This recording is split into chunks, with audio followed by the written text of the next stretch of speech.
On a scale from 1 to I need to stock up on food ASAP, how serious is the threat of the coronavirus to the United States? Wow. Um, Honestly, I don't know. I haven't been following things, so I'm not the person to tell you.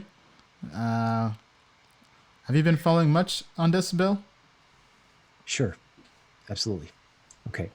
So let's do it this way. We're not biologists, we're not doctors, right? So what's more scary? The coronavirus in the United States or people's reaction to cases of the coronavirus, right? We can assume it's going to happen. We can probably assume it's already happening. Let me just say it this way. People who live in flood zones, they have 2 weeks worth of supplies. They have food, medicine, a tent, a bug out bag. It's just logical that you would have these things. But it's very hard to get your head wrapped around of, gee, I'm going to go to the grocery store. I'm going to buy 2 weeks worth of stuff and I'm not going to touch it because it's my emergency supplies, right? So whether it's bad weather, a snowstorm, the coronavirus, you want to make sure that you're okay in the event people get silly, because you can Google pictures of what happened in Hong Kong in supermarkets when people freaked out.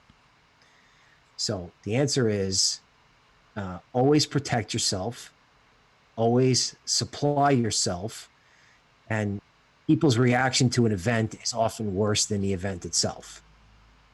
I mean, if we have a plague that's a zombie apocalypse, 2 weeks worth of provisions is not going to help you. Right. But you should Right. still be prepared anyway, just like you should be prepared when you trade crypto or do anything else. Yeah. Well said. Well said. So just to kind of add on to that, my take. So I've just quickly pulled up here an article from the New York Times. This was from 2 days ago. Coronavirus cases in the United States reached 34 and are more than expected. Now, I mean, from what I've been reading in the news, I haven't read much news on it, but it's contagious, more contagious than SARS, which happened. Man, I was a kid. I think I was probably maybe in college or high school when SARS happening, but it was contagious, but it's not as deadly. What I've been reading is that the people that are dying from the coronavirus have been typically elderly people, so people who might not have as who might not have a strong immune system compared to young people. But I think overall, going back to your question, how concerned should we be? I mean, if you're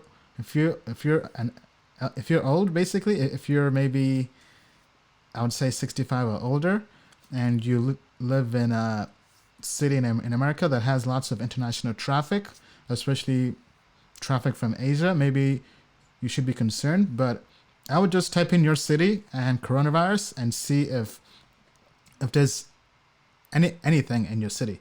But in DC, there hasn't really been much. So myself, quite frankly, I haven't been that scared. I haven't gone out and began buying masks yet.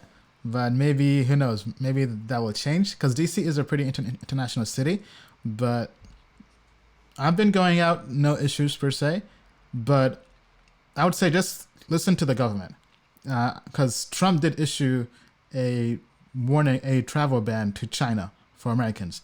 So I know I was being invited to go to Token 2049 conference in Hong Kong, which was supposed to happen in March. And they reached out to me the day Trump issued the travel ban. And after that, I said, if the government is telling you not to travel to China, it's probably a good idea to listen.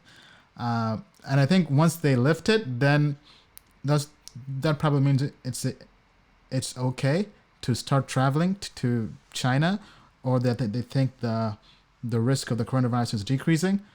But I mean, at the end of the day, I would say leave it up to the experts. So follow either the World Health Organization or some other sites or resources would have more information on how it's affecting your city. But I mean, I'm not stocking up things from the pantry quite yet. So I'll just stop there. Anybody else with any comments on this? Okay. Okay, yeah, I think that's pretty much it.